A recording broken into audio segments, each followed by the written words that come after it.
ప్రభువైన యేసుక్రీస్తు వారి యొక్క అత్యున్నతమైన శక్తి కలిగిన ప్రభావం కలిగిన నామంలో మీ అందరికీ కూడా హృదయపూర్వకమైన వందనాలు చెల్లిస్తూ ఉన్నాం. దేవుని యొక్క మహాకృపను బట్టి చాలా కాలంగా మళ్ళీ హెబ్రోన్లో ఈ రీతిగా కూడి కలిగి ఉండడానికి ప్రభు సహాయపడుతూ వచ్చాడు.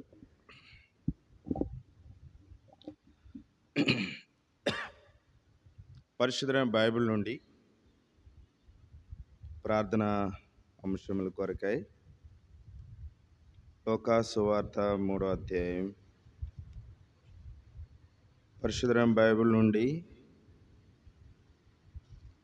లూకా సువార్త 3వ అధ్యాయం 21 నుంచి 22 వచనాలు. 2 వచనాలు అందరం కలిసి చదువుకుందాం. పరిశుద్ధమైన బైబిల్ నుండి లూకా సువార్త 21, 22 వచనాలు అందరము కలిసి చదువుకుందాం. ప్రజలందరూ బాప్తిసం పొందినప్పుడు యేసు కూడా బాప్తిసం పొంది ప్రార్థన చేయుచుండగా ఆకాశం తెరవబడి పరిశుద్ధాత్మ శరీరాకారముతో పావురం వలె ఆయన మీదకి దిగి వచ్చెను. అప్పుడు నీవు నా ప్రియ కుమారుడు, నీ యందు నేను ఆనందించున్నానని ఒక శబ్దము ఆకాశం నుండి వచ్చెను. ప్రార్థన చేసు. మా పరిశుద్ధుడు తండ్రి, నమ్మదైన దేవా, మీకెళ్ళని వందనాలు, స్తోత్రాలు చెల్లించుకుంటున్నాం. నీ మితిలేని ప్రేమ, నీ అత్యంతమైన కృప, నీ అపారమైన సన్నిధిని మేము అనుభవించినట్లు నీ దాసులమైన మాకు నీ ఉన్నతమైన ఉద్దేశాలను బయలుపరిచి మీరు తీసుకొచ్చిన విధానం బట్టి స్తుతిస్తూ ఉన్నాం. యువతీ కాలం హెబ్రోన్లో రీతిగా పాటల ద్వారా నీ మంచితనాన్ని, గొప్పతనాన్ని, నీ ఔన్నత్యాన్ని తెలుసుకొని మా అసమర్థత, మా బలహీనతను దిద్దుబాటు కొరకై ఓ ప్రభా గమనించి పాడుటకు మీరు చూపిన ప్రేమను బట్టి స్తోత్రాలు. తిరిగి నీ లేఖనాల ద్వారా ప్రేమల తండ్రి పరలోక సంబంధమైన ఆధ్యాత్మికమైన అనుభవాల కొరకై భూ సంబంధమైనట్టుక విధానంలో నుండి మేము విడిపించబడు కొరకు ఓ ప్రేమల తండ్రి నీ లేఖనాలు మాకు ప్రయోజనకరంగాను మేలుకరంగా ఉండటకు మాతో మాట్లాడు. నీ దాసును మరుగుపరచుము. మరుగైన మాటలు మా గమనాన్ని తీసుకొచ్చే దేవుడుగా ఉన్నందు కొరకే స్తోత్రాలు. ఆత్మ ప్రాణదేవులు ప్రతిష్ఠించుకొని సన్నిధికి వస్తున్నాం. వినగలిగిన సేవి గ్రహించాల ఆత్మ దయచేసి దేవుడు అని స్తుతిస్తూ యేసు నామములో ప్రార్థిస్తున్నాం తండ్రి, ఆమేన్.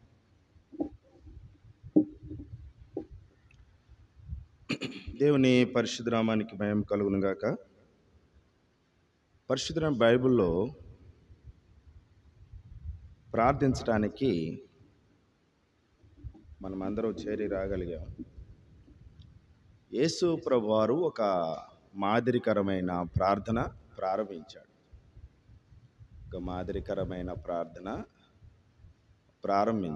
ఎవరు ప్రార్థించాలా అనంటే, ఎవరైతే రక్షించబడి మారుమనసు పొంది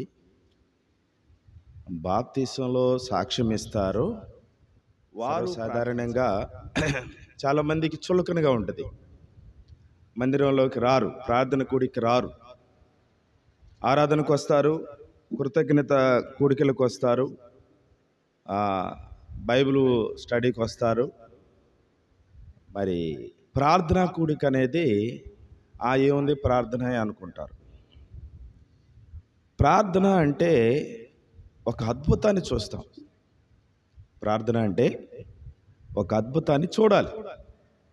అది యేసు ప్రభువారు తెలియజేశాడు. ఏంటి అద్భుతం అంటే, ఆయన ప్రార్థన చేయుచుండగా ఆకాశము తెరవబడి. చూడండి, ప్రార్థన చేస్తున్న సమయంలో ఏం జరిగింది? ఆకాశం తెరవబడాలి.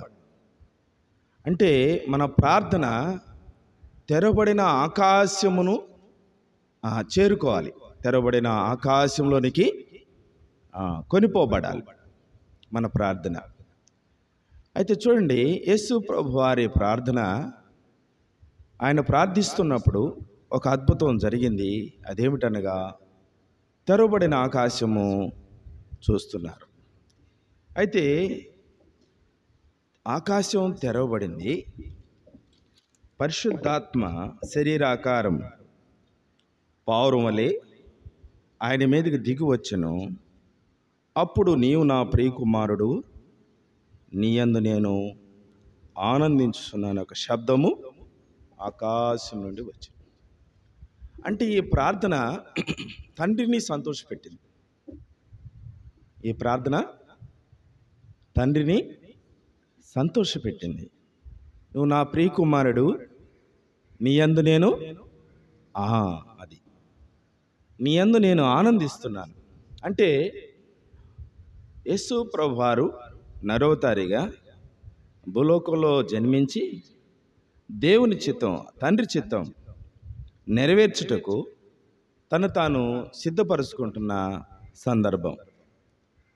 ఆయన సిద్ధపరిచినట్టు విధానం ఏంటంటే, తండ్రి ఆలోచన అంతా కూడా మరి గైకొని, తండ్రి ఆలోచన చొప్పున ఆయన నడుస్తూ ప్రవర్తిస్తూ భూలోకంలో నడిపించబడుతున్నట్టుగా యేసు ప్రభువారు ఆ పరలోకం తెరవబడిన ఆకాశం నుండి ఒక శబ్దం వింటున్నాడు. ఆయనతో పాటు ఉన్నట్టు యొక్క ప్రజలు కూడా వింటున్నారు. తెరవబడిన ఆకాశం నుండి ఒక శబ్దం. అందుకని ఇక్కడ రాయబడింది ఆ మాట కూడా. ఏమని రాయబడింది? పరిశుద్ధాత్మ పావురం వలె, పరిశుద్ధాత్మ శరీరాకారంతో పావురం వలె ఆయన మీద దిగివచ్చును. అప్పుడు నీవు నా ప్రియకుమారుడు, నీ యందు నేను ఆనందించున్నాను ఒక శబ్దము ఆకాశం నుండి వచ్చాను. యేసు ప్రభువారు జీవించిన జీవితం తండ్రిని సంతోషపెట్టే జీవితంగా ఉంది. మనం కూడా ప్రార్థించబోతున్నాం. మొట్టమొదటిగా మన యొక్క ప్రవర్తన తండ్రిని సంతోషపెట్టు విధానంగా ఉండాలి. తెరవబడిన ఆకాశమును చూడాలి. ఉదించబడిన గొర్రెపిల్ల యొద్ద మనం ఉన్నాం. మహిమగల సింహాసనం ఎదుటికి ధూపం వలె చేరాలి.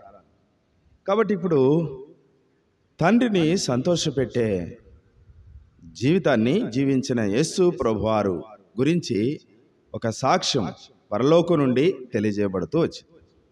ఈయన నా ప్రియకుమారుడు, ఈయన యందు నేను ఆనందించున్నాను. అంటే తండ్రిని ఆనందింపచేయు ప్రార్థన. మనం కూడా ప్రార్థన చేస్తుంటాం. అంటే తెరవబడిన ఆకాశాన్ని మనం చూడలేం. అయితే ఇక్కడ కూడా మనం చదువుకుందాం పరిశుద్ధ బైబిల్ నుండి. అపోస్తుల కార్యములు 10వ అధ్యాయం. అపోస్తుల కార్యములు 10వ అధ్యాయం 9, 10, 11 వచనాలు.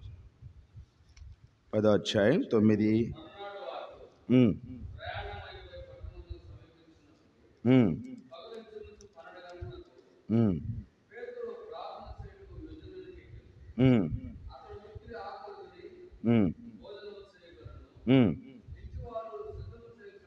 చేయుచుండగా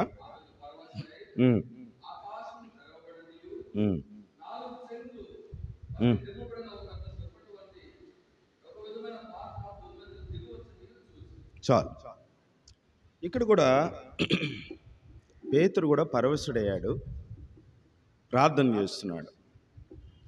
పేతురు యేసు ప్రభు మనసులో ఉన్న కదలికలను గుర్తించినవాడు. యేసు ప్రభుతో ఉన్నవాడు. యేసు ప్రభు నడవడికను నేర్చుకున్నవాడు. యేసు ప్రభు ప్రార్థన చేసినప్పుడు తెరవబడిన ఆకాశాన్ని చూశారు. అయితే పేతురు కూడా, యేసు ప్రభుతో ఉన్న శిష్యుడైన పేతురు కూడా ప్రార్థన చేయడం, పరవశుడు అవ్వడం మనం చూస్తున్నాం. ఆయన ప్రార్థన చేస్తున్నప్పుడు తెరవబడిన ఆకాశమును ఆయన చూశాడు. పరవశుడై ఆకాశము తెరవబడుటయు 4 చెంగులు పట్టి దింపబడిన పెద్ద దుప్పటి వంటి ఒక విధమైన పాత్ర భూమి మీదకి దిగువచ్చుటయు చూశాను. ఈయన కూడా ప్రార్థన చేస్తున్నాడు, పరవశుడైపోయినాడు. ఆకాశం తెరవబడుట చూశాడు. ఆకాశం తెరవబడుటయు 4 చెంగులు పట్టి దింపుతున్న ఒక దుప్పటి వంటి ఆకారమైన ఒక విధమైన ఆకారమైన పాత్ర దిగువచ్చుట చూశాడు. అయితే ఇక్కడ కూడా ఒక శబ్దం వినపడుతుంది. ఇతడు నా ప్రియ కుమారుడు, ఈయనందు నేను ఆనందిస్తున్నానని మొదటగా మనం చదువుకున్నాం. ఇక్కడ కూడా మనం ఒక మాట చదువుతున్నాం. చదవండి 12వ వచనం. అందులో భూమి మీద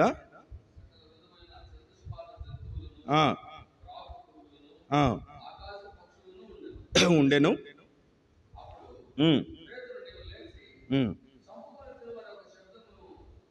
అది ఒక్క శబ్దము వినబడెను. ఒక శబ్దం వినబడెను.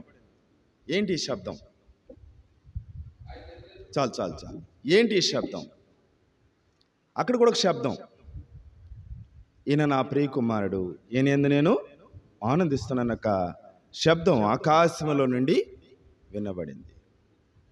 ఇక్కడ కూడా ఒక శబ్దం, పేతురు అని పిలిచాడు. అక్కడేమో ఈయన నా కుమారుడు అన్నాడు. ఇక్కడేమో పేతురు, నువ్వు లేచి వీటిని చంపుకొని తిను. ఏటిని చంపాలి? ఏటిని చంపాలి?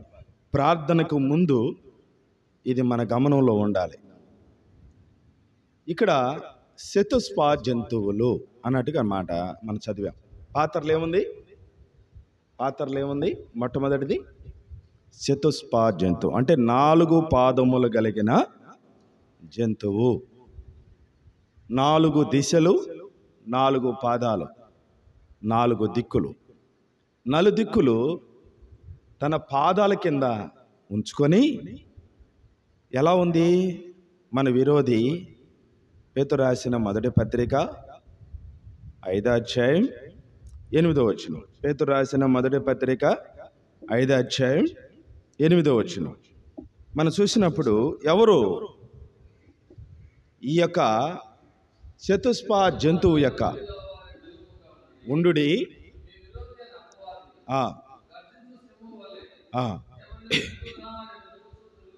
అది ఎవరిని మింగురుదనా అని ఎతుకుచూ తిరుగుచున్నాడు.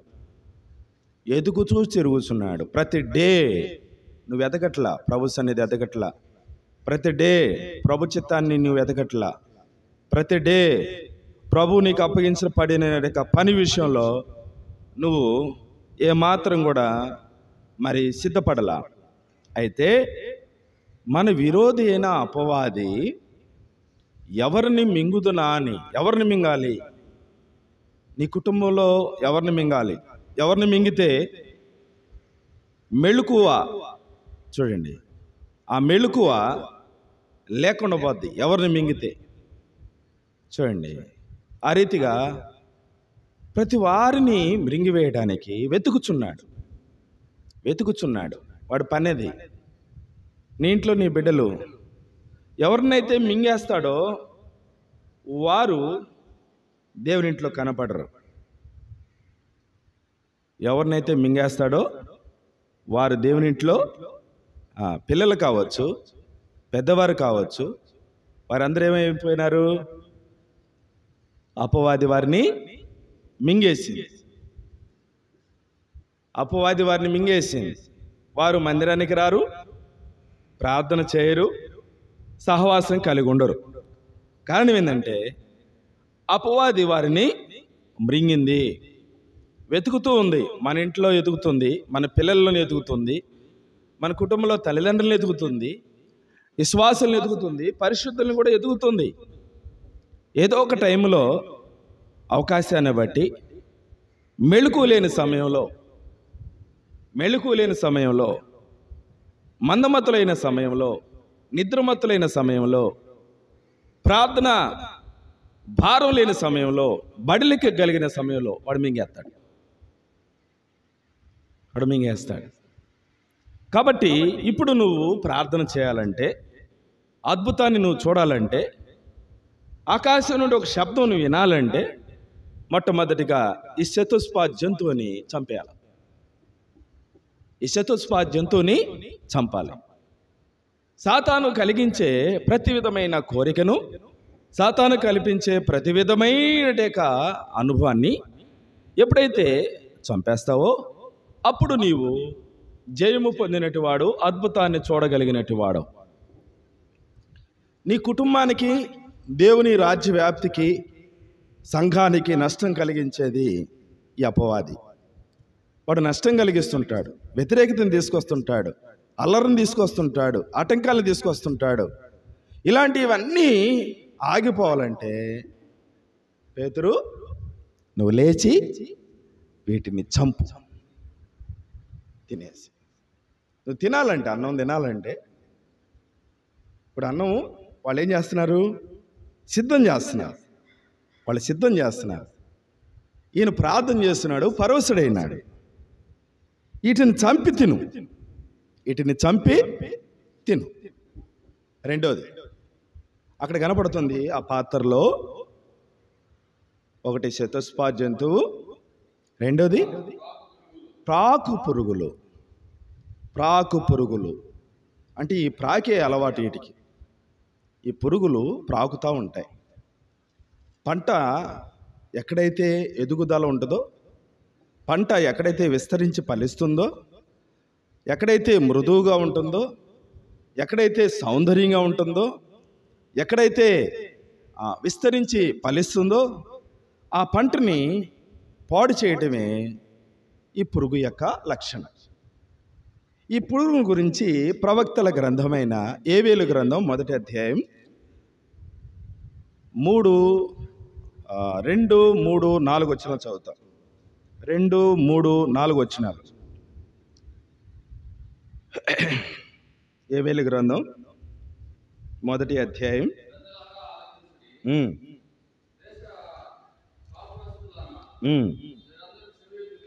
ఏనండి,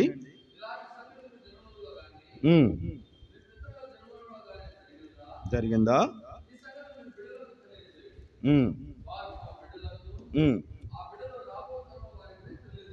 అది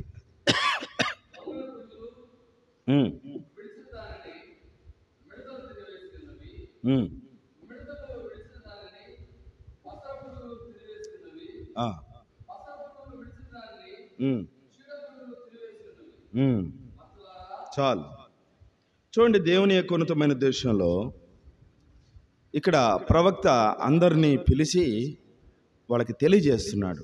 ఏమని తెలియజేస్తున్నాడంటే, పెద్దలారా ఆలకించుడి, దేశపు కాపురస్తులారా అందరూ చెవియొగ్గి వినండి. ఇలాంటి సంగతి మీ దినములో కానీ మీ పితరుల దినములో కానీ జరిగినదా? ఒకసారి ఆలోచించండి అని ఆ మాట చెబుతున్నాడు. కాబట్టి ఈ సంగతి మీ బిడ్డలకును తెలియజేయండి, వారు తమ బిడ్డలకును, ఆ బిడ్డలు రాబోవు తరము వారికి తెలియజేయాలి. అంటే మీరు పెద్దలైనట్టు వాళ్ళు హెబ్రోన్లో ప్రారంభం నుంచి చూసినట్టు పరిచర్య చూసినట్టు వాళ్ళు, మీ జనరేషన్ చాలామంది ముగించబడ్డారు. మీతో ఆ సేవలో ఉన్నట్టు వారు, మీతో కలిసి ప్రార్థన చేసినట్టు వాళ్ళు లేరు, మీతో సేవ చేసిన వాళ్ళు లేరు, మిమ్మల్ని ఆత్మీయంగా నడిపించిన వారు కూడా లేరు. అంటే ఒక జనరేషన్ అంతరిస్తుంది, మరొక జనరేషన్ రావాలి. అయితే నువ్వు నీ బిడ్డలకు తెలియజేస్తే, నీ బిడ్డలు ఆ బిడ్డలకు తెలియజేస్తే, అంటే నువ్వు చచ్చిపోయే ముందు కొంతమంది నువ్వు సిద్ధం చేయాలా, కొంతమందికి తెలియజేయాలా, ఈ అనుభవం తెలియజేయాలా. ఇది నీ భారం. అదే చెబుతున్నాడు, కాపురస్తులారా ఆలకించండి. ఏం చెబుతున్నాడు? 2, 3 వచనాలు. ఈ సంగతి మీ బిడ్డలకు తెలియజేయండి, వారు తమ బిడ్డలకు, ఆ బిడ్డలు రాబో తరమునకు తెలియజేస్తారు.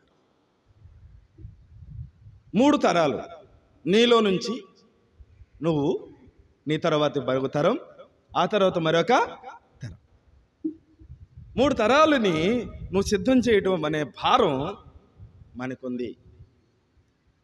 అలా సిద్ధపడాలంటే ఈ సంగతి తప్పకుండా తెలియజేయాలి. ఈ సంగతి నీకు తెలిసి ఉండాలి.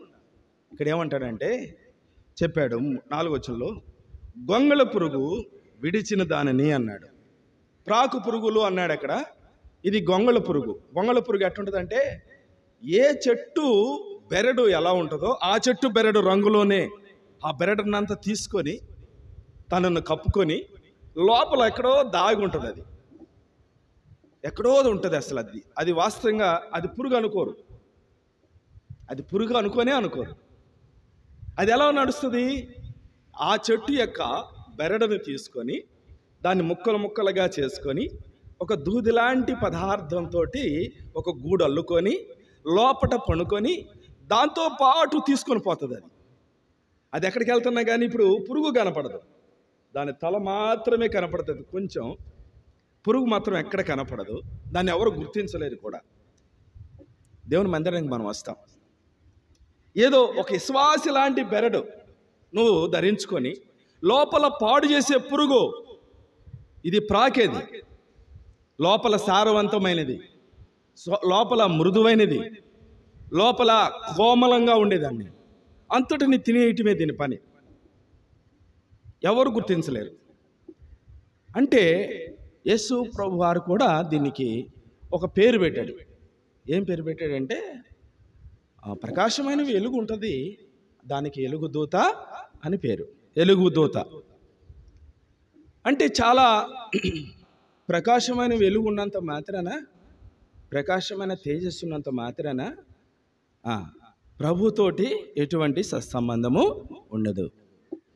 కాబట్టి ఆకారాన్ని బట్టి మనం చూసినట్లయితే ఇది గొంగళి పురుగు. లోపల ఆ గొంగళి లోపల ఉంటుంది అన్నమాట. లోపల ఉంటుంది. ఉండి పంటను పాడు చేసే బుద్ధి కలిగి ఉంటుంది. ఏం కలిగి? ఎదుగుదలను పాడు చేసే బుద్ధిని కలిగి ఉంటుంది. విశ్వాసాన్ని పాడు చేసే బుద్ధిని కలిగి ఉంటుంది. ఆత్మీయతను పాడు చేసే బుద్ధిని కలిగి ఉంటుంది. చూడండి, ఆసక్తిని పాడు చేసే బుద్ధిని కలిగి ఉంటుంది. అర్థమైందా? బలమైన పట్టుదలను పాడు చేసే బుద్ధిని కలిగి ఉంటుంది. ఎందుకు రాలేకపోతున్నాం? ఎందుకు సహకరించలేకపోతున్నాం? ఎందుకు ఆ విశ్వాసం ఏమైంది? ఆ ప్రార్థన ఏమైంది? ఆ పట్టుదల ఏమైంది? ఆ ప్రారంభ దినాల్లో ఆ మొదటి ప్రేమ ఏమైంది? చచ్చిపోయింది. రుచి లేదు, ప్రేమ లేదు. కారణం ఆకారాన్ని రూపుమాపుకున్న ఈ గొంగళి పురుగు దాన్ని అంతటిని చంపేసింది. దేని కొరకు మనం ప్రార్థన చేయాలా? నాలో ఆ మొదటి ప్రేమ, మొదటి పట్టుదల, ప్రారంభ దినాల్లో ఉన్న నీ విశ్వాసం ఈ దినాల్లో నువ్వు చూస్తున్నావా? ప్రారంభ దినాల్లో ఉన్న నీ ఆసక్తి ఈ దినాల్లో చూస్తున్నావా? ప్రారంభ దినాల్లో ఉన్న నీ పరిచర్య ఈ దినాల్లో ఉందా? ప్రారంభ దినాల్లో ఉన్న నీ ఆశ ఈ దినాల్లో ఉందా? కోల్పోయావు. ఒకసారి చెక్ చేసుకో. కారణం ఏంటంటే, ప్రప్రదంగా కోల్పోవటానికి మూలమైన ప్రాకు పురుగులలో ఒక భాగమై ఉన్న గొంగళి పురుగు. దీన్ని చంపేయి. అది ప్రాగుతుంది, నీ ఆలోచనలకు ప్రాగుతుంది, నీ ఆత్మీయతలో ప్రాగుతుంది, నీ విశ్వాసంలోకి ప్రాగుతుంది, నీ ప్రేమలో ప్రాగుతుంది. కనుకనే సంఘములో అనుసంధానంగా కట్టుబడలేకపోతున్నాం. కారణం గొంగళ పురుగు పాడు చేసిన పంట. ఎవరు అంటే గొంగళ పురుగు తాకిడికి పాడైపోయిన వ్యక్తివి అని చెప్పచ్చు. రెండోది ఇంకోటి చెప్పాడు. ఏం చెప్పాడు? గొంగళ పురుగు విడిసిన దానిని మిడతలు. మిడత యొక్క లక్షణం ఏంటి? మిడత ఎక్కడ బాగుంటే, ఎక్కడ మృదువుగా ఉంటే, ఎక్కడ మెత్తగా ఉంటే అక్కడ తినేస్తుంది, ఎగిరిపోతుంది. ఎగిరిపోయే అనుభవం. ఈరోజు ఇక్కడ ఉంటారు, రేపు ఎక్కడ ఉంటారో తెలియదు. ఈరోజు ఈ మీటింగ్లో ఉంటారు, నెక్స్ట్ మీటింగ్లో ఎవరు ఉంటారో తెలియదు. ఎగిరిపోతారు. రెక్కలు ఉంటాయి దానికి. మిడతకేముంటుంది చెప్పండి అమ్మా? మిడతకేముంటుంది? రెక్కలు ఉంటాయి, ఎగిరిపోతాయి అన్నమాట. చూడండి, ప్రభు దిన రోజు ఉంటారు చాలామంది, అక్క ప్రైజ్లాడు, అన్న ప్రైజ్లాడు అంటారు. మిగిలిన వారాల్లో ఎగిరిపోతారు, ఎక్కడికో వెళ్ళిపోతారు. మళ్ళీ 6వ వచ్చలకి ఆ గూటికి వస్తాయి. ఎక్కడెక్కడో ఎగిరి అక్కడ ఎగిరి, వాటి మీద ఎగిరి, వీటి మీద ఎగిరి, తిరిగి మళ్ళీ తావరాలకు వచ్చినట్లుగా వస్తుంటుంది. మిడత యొక్క అనుభవం ఎగిరిపోయే అనుభవం. ఆత్మీయతలో స్థిరత్వం ఉండదు, ప్రార్థనలో స్థిరత్వం ఉండదు, చూడండి పరిచర్యలో స్థిరత్వం ఉండదు, చూడండి సంఘ క్రమంలో స్థిరత్వం ఉండదు. ఎగిరిపోతూ ఉంటాం. ఇక్కడ స్థిరపడదాం అనుకుంటారు, మరొకసాటికి ఎగిరిపోతారు. ఇక్కడ బలపడదాం అనుకుంటారు, మరొకసాటికి ఎగిరిపోతారు. ఇక్కడ నిలకడగా ఉందాం అనుకుంటారు, మరొకసాటికి ఎగిరిపోతారు. ఇక్కడ విశ్వాసంతో కనిపెట్టుకుని ఉందాం అనుకుంటారు, ఎగిరిపోతారు, ఎక్కడికో వెళ్ళిపోతారు. అర్థమైందా? విడిచేసింది. ఇప్పుడు గొంగళ పురుగు విడిచేసింది, మిడతలు తిన్నాయి. మిడతలు కూడా విడిచినాయి. అంటే శాశ్వతం. మిడతలు తినంగా మిగిలిన శాశ్వతం జీవితం అనుకోవాలి. మిడతలు తినేసిన, గొంగళ పురుగు తినేసిన మిగిలిపోయిన శాశ్వతమైన జీవితం, మిడతలు తినివేసిన మిగిలిపోయిన శాశ్వతమైన జీవితం. ఇంకొక పురుగు కనిపెట్టుకొని ఉంది. ఏం కనిపెట్టుకుంది? పసర పురుగు. అంటే చెట్టుని చెట్టుగానే ఉంచుతుంది, ఇది లోపల ఉన్న రసాన్ని తీసేస్తుంది. దీని గుణం ఇది. చెట్టు బాగానే ఉంటుంది, లావుగానే ఉంటుంది, దట్టంగానే ఉంటుంది, లోపల ఉన్న ఆ రసాన్ని పీల్చేస్తూ ఉంటుంది.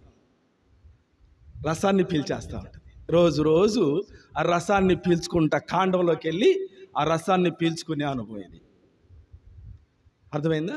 అరే చెట్టు బాగానే ఉంది, జీవం లేదు, ఫలించడానికి జీవం లేదు, పరిమళించడానికి జీవం లేదు, చూడండి చూడటానికి సౌందర్యం లేదు.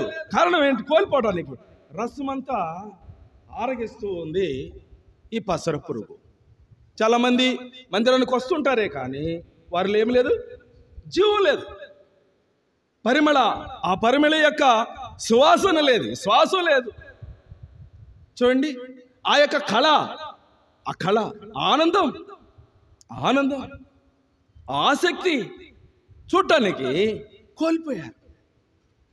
ఇది ఆ మిడతలు తిన్న భాగాన్ని సంపూర్ణంగా ఆ రసాన్ని అంతటిని పీల్చేసి జీవం లేని. అందుకని పేరుకు మాత్రమే నువ్వు జీవిస్తున్నావు, కానీ నువ్వు చచ్చిన దానివి, మృతుడివే.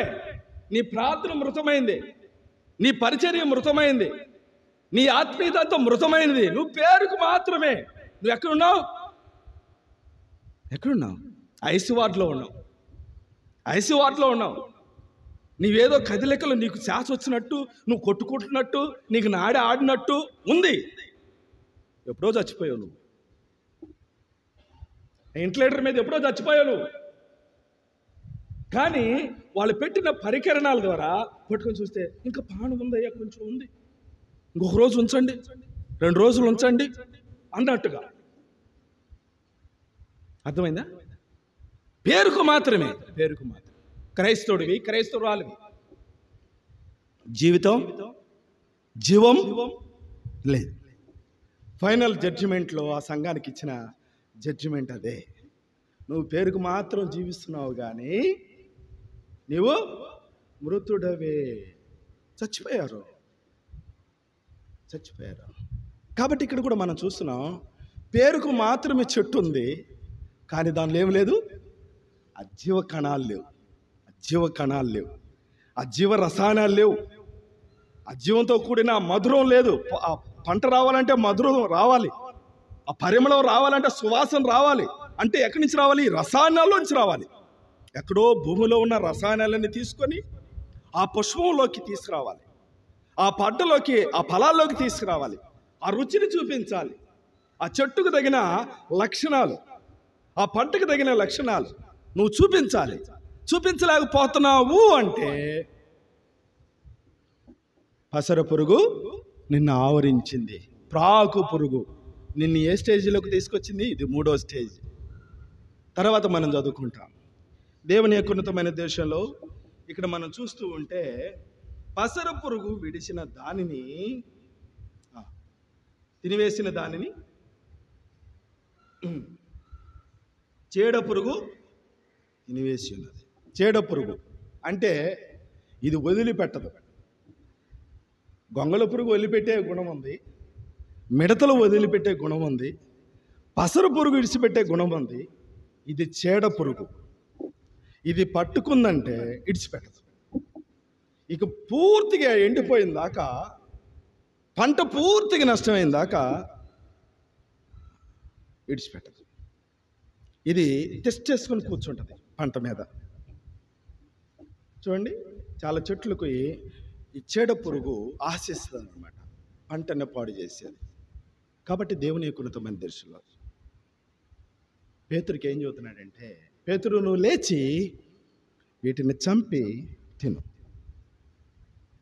వీటిని చంపి తిను, లేకపోతే ఈ ప్రాగుతాయి, నీ సంఘాలకు ప్రాగుతాయి, నీ పరిచర్యలోకి ప్రాగుతాయి. ఇటు పాకే లక్షణం, ఎగిరే లక్షణాలు ఉన్నాయి కనుక వీటిని చంపు. తర్వాత 3వది ఆ పాత్రలో కనపడుతుంది. అపోస్తల కార్యములు 10వ అధ్యాయంలో మనం చూస్తాం. ప్రాకు పురుగులను, తర్వాత అపోస్తల కార్యం 10వ అధ్యాయం, మళ్ళీ ఆ భాగానికి రండి. ఆకాశ పక్షులు దయచేసి గమనించండి. ప్రార్థనకు కొన్ని ఆధ్యాత్మికమైన అనుభవాలు మన అనుభవంగా చేసుకుందాం. ఆకాశ పక్షులు ఏంటి? ఈ పక్షులకు ఉండేటి యొక్క లక్షణాలు. ఆకాశ పక్షులు ఈ భూలోకంలో ఉండే కావు, ఆకాశంలో ఉండే పక్షులు. ఆకాశంలో ఉండే పక్షితోటి మనకేంటి ఇబ్బంది? విశ్వాసులకేం సంబంధం? ఎందుకు రాశాడు? ఆకాశంలో ఎగిరే పక్షి భూమి మీద ఉండదు కదా, మనం భూమి మీద ఉన్నాం కదా. ఈ పక్షికి మనకి ఏం దగ్గర సంబంధం? దీనికి మనకి ఏం సంబంధం? సంబంధం ఉంటేనే పరిశుద్ధాత్మ దేవుడు రాయిస్తాడు. సంబంధం ఉంటేనే పరిశుద్ధాత్మ దేవుడు ఆ పాత్రలోని దించబడిన పాత్ర, అది దించబడిన పాత్ర. ఆ పాత్రలో ఆకాశ పక్షులు ఉన్నాయి. ఆకాశ పక్షులు, ఆకాశ పక్షి అందరినీ ఆకర్షిస్తుంది. దీన్ని శాటిలైట్ అంటారు. ఏమంటారు దీన్ని? ఆకాశ పక్షి. ఆకాశంలో ఉంటుంది, అది ఒక పక్షిలాగా తిరుగుతుంటుంది. అన్ని దేశాలు దాని గుప్పెట్లో ఉంటాయి, అన్ని కుటుంబాలు దాని గుప్పెట్లో ఉంటాయి. నీ సీక్రెట్స్ అంతా ఎక్కడ ఉంటాయి? అక్కడ ఉంటాయి. నువ్వు రహస్యంగా మాట్లాడేవన్నీ అక్కడ ఉంటాయి, నువ్వు చూసేవన్నీ అక్కడ ఉంటాయి. శాటిలైట్ ద్వారానే నీ ఫోన్, శాటిలైట్ ద్వారానే నీ కంప్యూటర్, శాటిలైట్ ద్వారానే టెలివిజన్, శాటిలైట్ ద్వారానే అన్ని ప్రోగ్రామ్స్, అన్ని సీరియల్స్, అన్ని రీల్స్ దాంట్లోనే వస్తున్నాయి.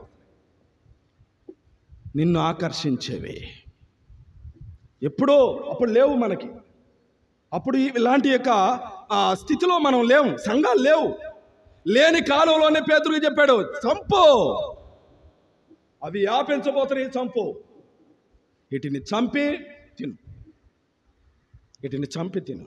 పరలోకం నుండి దించబడిన పాత్రలో చతుస్పా జంతువులు ఉన్నాయి, ప్రాకు పురుగులున్నాయి, ఆకాశ పక్షులు ఉన్నాయి. ఆకాశ పక్షులు మంచి మంచి బిల్డింగులు కట్టుకుంటాయి. ఏం కట్టుకుంటాయి చెప్పండి అమ్మా? ఆత్మకూరులో ఎక్కడ బిల్డింగ్ కట్టుకోలేదా పక్షులు? అపార్ట్మెంట్లు లేవా? ఆకాశ పక్షులు చెప్పాలా? నేను ముగిస్తా. ఆకాశ పక్షులు ఏం కట్టుకుంటాయి చెప్పండి? అపార్ట్మెంట్లు కట్టుకుంటాయి కదా. కొంతమంది కట్టుకుంటాయంటారు, కొంతమంది కట్టుకోవంటున్నారు. ఏం కడతాయి? ఎక్కువగా పక్షులు ఏం కడతాయి? గూళ్ళు కడతాయి, అపార్ట్మెంట్లు కట్టవు కదా.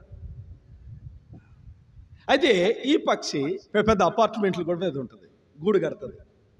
చెట్ల మీద కాదు, చెట్ల మీద గూడు కట్టదు ఇది. ఈ పక్షి అపార్ట్మెంట్ల మీద ఉంటుంది, ప్రతి ఇంటి మీద ఉంటుంది. ఏంటిది? గొడుగు. గొడుగు గూడు. అదంతా ప్రోగ్రామ్ అంతా ఆకర్షించి దాని ద్వారాగా మీ ఇంట్లోకి తీసుకొచ్చి పెడుతుంది. ఈ అల్లరి, ఈ విధమైన శబ్దాలు, ఎట్ట భర్తను మోసం చేయాలో, ఎట్ట భార్యను మోసం చేయాలో, ఎట్ట బిడ్డలను మోసం చేయాలో, ఎట్ట దేవుని మోసం చేయాలో అన్ని మీ ఇంట్లోనే నేర్పించేస్తుంది. ఓ పక్క ప్రార్థన చేసుకోవాలనుకుంటావు, ఓ పక్క పక్షి గోల, ఓ పక్క పక్షి గోల, ఒక పక్క ప్రార్థన. అర్థమైందా? కాబట్టి దీన్ని చంపామా, దీన్ని చంపామా? దీన్ని చంపకుండా నువ్వు ఎలా ప్రార్థన చేయగలవు? నీ ప్రార్థన నడిపింపు ఉంటుందా? నీ ప్రార్థనకు ఒక గోల్ ఉంటుందా? నీ ప్రార్థనకు ఒక గురి ఉంటుందా? నీ ప్రార్థనకు ఒక పట్టుదల ఉంటుందా? నీ ప్రార్థనకు ఒక రోషం ఉంటుందా? నీ ప్రార్థనకు ఒక పశ్చాత్తాపం ఉంటుందా? నీ ప్రార్థనకు ఒక అద్భుతం ఉంటుందా? నీ ప్రార్థనకి ఒక కార్యాన్ని, ఒక శబ్దం నువ్వు వినగలుగుతావా? ఆ శబ్దం వినాలంటే ఈ శబ్దాన్ని చంపాలి. ఆ పరలోకంలో ఉన్న శబ్దాన్ని నువ్వు వినాలంటే ఈ లోకంలో ఉన్న ఈ శబ్దాలని చంపాలి. ఎప్పుడైతే పేతురు అవి నిషిద్ధమైనవి, అవి నేను అన్నడు భుజించలేదు, వాటిని నేను ముట్టను, వాటిని తాకను అని డిసైడ్ అవుతున్నాడు. అవి చంపాలి, లేకపోతే ప్రాకుతాయి. ఒకవేళ నువ్వు చంపితే నీ బిడ్డల్లోకి ప్రాగుతుంది, నీ బిడ్డల్లో చంపితే వాళ్ళ బిడ్డల్లోకి ప్రాగుతుంది, వాళ్ళ తరాన్ని కూడా పాడు చేస్తుంది. ఇది పురుగు, ఇది పక్షి, ఇది జంతువు. ఈ పాత్రలో ఉన్నాయి, నీ పాత్రలో ఉన్నాయి, నీ పాత్రలో నీ ఆత్మీయమైన యొక్క క్యారెక్టర్లో ఇవి ఉన్నాయి. వీటిని చంపుతావు. ఎప్పుడు చంపుతావు? వీటిని చంపడానికి నువ్వు ఎంత వేదనకరంగా నిన్ను నీవుగా ప్రతిష్ఠించుకుంటావు. నువ్వు ఎప్పుడు వశుడు అవుతావు, వశురాలు అవుతావు, ఆత్మవశులు ఎప్పుడు అవుతావు? పేతురు ఆత్మవశుడయ్యాడు. పేతురు ఇక్కడ ఉన్నాడే కానీ ఆత్మిక లేదు. పరలోక దర్శనంలో ఆ ప్రత్యక్షతను చూస్తున్నాడు పేతురు. ఆకలి కొన్నాడు కానీ తృప్తిపరచబడలా. కడుపు మంటతో ఉన్నాడు, కడుపు మంటతో ఉన్నాడు. ఇంటి వారు సిద్ధం చేస్తున్నారు. చంపిందాక ఇటు విషయాల కొరకై ఆయన మళ్ళీ పత్రికలు కూడా రాయాల్సి వచ్చింది. దేవుని యొక్క ఉన్నతమైన దశలో ఇంకొక తలంపు మనకు కావాలండి. మొట్టమొదటిది, యేసు ప్రభు వారు ప్రార్థన చేశారు, ఆకాశం తెరవబడింది, ఒక శబ్దం విన్నాడు. పేతురు ప్రార్థన చేశాడు, తెరవబడిన ఆకాశాన్ని చూశాడు. ఆకాశం నుంచి దించబడిన, అక్కడేమో పావురం దిగింది, ఇక్కడ పాత్ర దిగింది. పరిశుద్ధాత్మ ఆకారంలో, పావురం ఆకారంలో, పరిశుద్ధాత్మ పావురం వలె, శరీరాకారంలో పావురం వలె ఆయన మీద దిగి వచ్చింది. అది చూశారు. ఇక్కడైతే పరలోకము నుండి 4 చెంగులు పట్టి దింపబడిన ఒక పాత్ర వంటి ఒక విధమైన పాత్ర భూమి మీద దించబడింది, దిగివచ్చింది. ఆ పాత్ర దిగి వచ్చింది. మూడవదిగా మనం చదువుకుందాం అపొస్తలుల కార్యములు, పరిశుద్ధ బైబిల్లో 16వ అధ్యాయం. అపొస్తలుల కార్యములు 16వ అధ్యాయం. దయచేసి 13వ వచనం చదువు.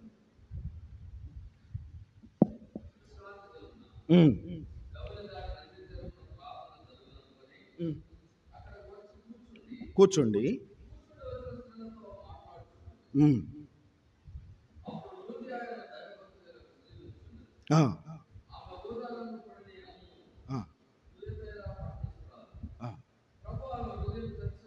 దర్శన గనుక అది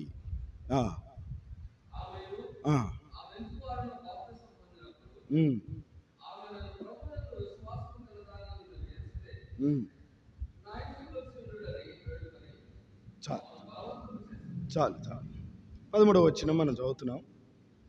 విశ్రాంతి దినమున గవిని దాటి నదీ తీరమున ప్రార్థన జరుగుననుకొని అక్కడికి వచ్చి కూర్చుండిన కూడి వచ్చిన స్త్రీలతో మాట్లాడుచుంటే అప్పుడు లుదియా అను ఒక దైవభక్తి గల యొక్క స్త్రీ వినుచుండెను. ఆమె ఓదారంగు పొడిని అమ్ము తూతేర పట్టణస్థురాలు. ప్రభు ఆమె హృదయమును తెరిచెను గనుక, ప్రభు ఆమె హృదయమును తెరిచెను గనుక. వ్యాపారం చేసుకుంటుంది, సహజీవనం. మనకు కూడా సహజీవనం చేస్తుంటాం. పట్టణస్థురాలు, తూతేర పట్టణస్థురాలు ఆ ప్రార్థనా స్థలానికి వచ్చింది, సహజీవనం చేస్తుంది. సహజీవనం చేస్తున్నట్టు యొక్క ఆమె హృదయం తెరవబడింది. ప్రార్థన చేసే స్థలంలో లుదియా హృదయం తెరవబడింది. తెరవబడిన హృదయం, తెరవబడిన ఆకాశాన్ని చూసాం, తెరవబడిన హృదయాన్ని చూస్తున్నాం. తెరవబడిన అంటే తెరవబడిన హృదయం కలిగిన వారి లక్షణాలు ఎలా ఉంటాయి? తెరవబడినట్టుగా తెరవబడిన హృదయం కలిగిన వారి ఇల్లు ఎలా ఉంటుంది? వాళ్ళ ఆప్యాయత ఎలా ఉంటుంది? వాళ్ళ ప్రేమ ఎలా ఉంటుంది? వాళ్ళ సమర్పణ ఎలా ఉంటుంది? చాలామంది ఉన్నారు ఇక్కడ, చాలామంది స్త్రీలు ఉన్నారు, ఈ వ్యాపారస్తురాలు, ఏదో వ్యాపారం బిజినెస్ జరుగుతుంది అనుకుంది. చాలామంది ఉండటం వల్ల మరి అక్కడ ఏదన్నా అమ్ముడుపోతుందనే ఉద్దేశంతోనే పోవచ్చు. అయితే ఆమె పేరు కూడా ఇక్కడ రాసేటప్పుడు దైవభక్తి కలిగిన యొక్క స్త్రీ అని రాయబడింది. అంటే ఈమెలో కూడా దైవభక్తి ఉన్నట్టుగా భక్తి కలిగిన ఒక స్త్రీ అని రాయబడింది. అయితే అంతకుముందు ఏముంది? దైవభక్తి ఉంది. అయితే ఇప్పుడేముంది? హృదయం తెరవబడలా. భక్తి కలిగి ఉంటారు చాలామంది, హృదయం తెరవబడదు. చాలామంది భక్తి కలిగి ఉంటారు, దైవభక్తి ఉంటుంది, ప్రార్థనకు వస్తారు, మందిరానికి వస్తారు, కానీ హృదయం తెరవబడలేదు. హృదయం తెరవబడితే ఉండేది ప్రపదం ఏంటంటే నేనును నా ఇంటివారు.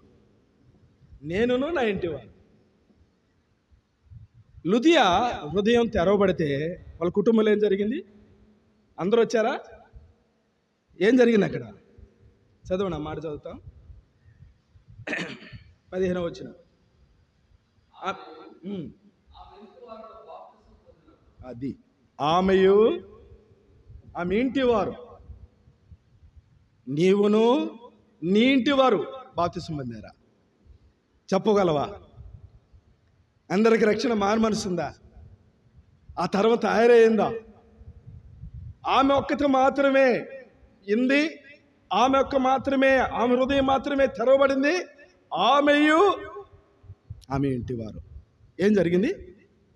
బాప్తిసం పొందారు. ఇది ఎలా సాధ్యం? అందరు రాలేదు కదా, ఆమె మాత్రమే కదా, ఆమె హృదయం మాత్రమే తెరవబడింది. ఇంటివారు హృదయం అంతా తెరవబడింది అని చెప్తే బాగుండు. ఆమెకున్నటి తపన, ఆమెకున్న ఆసక్తి, నేను మాత్రమే కాదు ప్రభువా, నా పిల్లలు కూడా, నేను మాత్రమే కాదు ప్రభువా, నా భర్త కూడా, నేను మాత్రమే కాదు ప్రభువా, నా కుటుంబం అంతా కూడా ఈ రీతిగా తెరవబడిన ఆకాశమును చూడగలిగే దృష్టి కలిగిన వారుగా ఉండాలి, తెరవబడిన హృదయం గల వారిగా ఉండాలి అని విశ్వాసంతో ప్రార్థన చేసి ఆ మాటలు వెల్లడించినప్పుడు ఏ విధంగా లుదియా ఆ మాటలను లక్ష్యం ఉంచిందో వాళ్ళ కుటుంబం అంతా ఆ మాటలు ఏందో లక్ష్యం ఉంచారు. ఆ ప్రార్థన ఫలించింది అని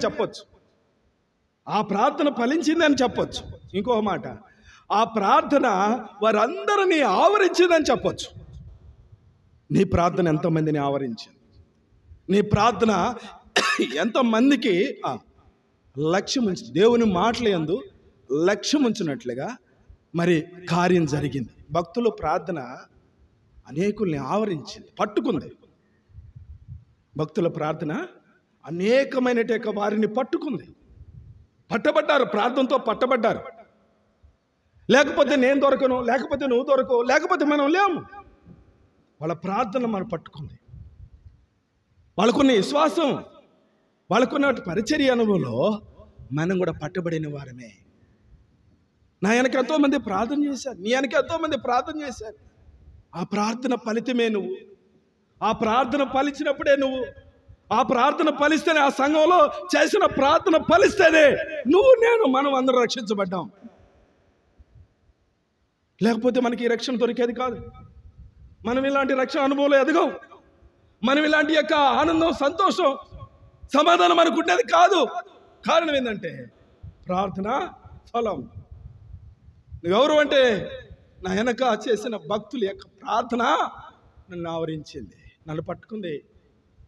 ఆ ప్రార్థన నన్ను నాశన కోపానికి వెళ్లకుండా పట్టుకుంది, విడిపించింది. ఆ ప్రార్థన నన్ను లోకంలో ఉన్నట్టు అంధకారంలో నేను బంధించబడకుండా నాకు విడిపించింది. బంధకాలు విడిపించింది ప్రార్థన. బ్రతుకు మార్చింది ప్రార్థన. భయభక్తులు నేర్పించింది ప్రార్థన. ఇంకొక మాట చెబుతుంది. ఏముందంటే ఆ మాట, ఈ మాటను చూడండి. ఎవరు హృదయం అయితే తెరవబడుతుందో వాళ్ళు చెబుతారండి ఈ మాట. 15వ వచనం పూర్తిగా చదవండి.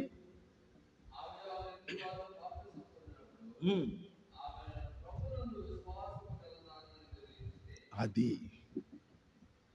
క్యారెక్టర్ చెబుతుంది. మీరు ఎంచితే, నాకు అలాంటి క్యారెక్టర్ ఉందంటే, విశ్వాసం కలదానని మీరు కనుగొంటే, మీరు అలాంటి దానని మీరు నన్ను రుజువుపరిస్తే, మీరు నా ఇంటికి ఏం చెబుతుంది, నా ఇంట అది నా ఇంటికి వచ్చాడు, బలవంతం చేసింది. నేను ఉంటే, నేను కూడా ఈ అనుభవంలో ఎదుగుతుంటే, అది రుజువైతే మీరు నా ఇంటికి వచ్చాడు ఉండుడని వాడిని వేడుకుంది. బలవంతం ఉందా నీకు? తెరబడిన హృదయం నీకుంటే ఎప్పుడైనా ఇటువంటి ఆప్యాయత అనురాగాలు ఉన్నాయా నీ పరిచర్య జీవితంలో? మా ఇంటికి రండి అని బలవంతం ఎప్పుడైనా చేసావా? సంఘాన్ని, సేవకుల్ని, పెద్దల్ని ఎప్పుడైనా బలవంతం చేసావా? నీ ఇంటికి తోడుకొని వెళ్ళావా? వారితో నువ్వు, నీతో వారు కలిసి ప్రభును స్తుతించారా? ఈ అనుబంధాలన్నీ తెగిపోయినాయి. ఈ అనుబంధాలు, ఆప్యాయతలు మృతమైపోయినాయి. కాబట్టి ఇప్పుడు మనం ప్రార్థన చేయబోతున్నాం. 3 విషయాలు మాత్రమే మనకు గమనం. ప్రభువా, నువ్వు మాదిరిగా ప్రార్థనలో ప్రజలందరూ బాప్తిసం పొందినప్పుడు నువ్వు బాప్తిసం పొందావు. ప్రార్థన ఆరంభించినప్పుడు తెరబడిన ఆకాశాన్ని చూడగలిగారు. పరిశుద్ధాత్మ శరీరాకారంతో పావురం వల్లే నీ మీదకి దిగువచ్చుడు చూశారు.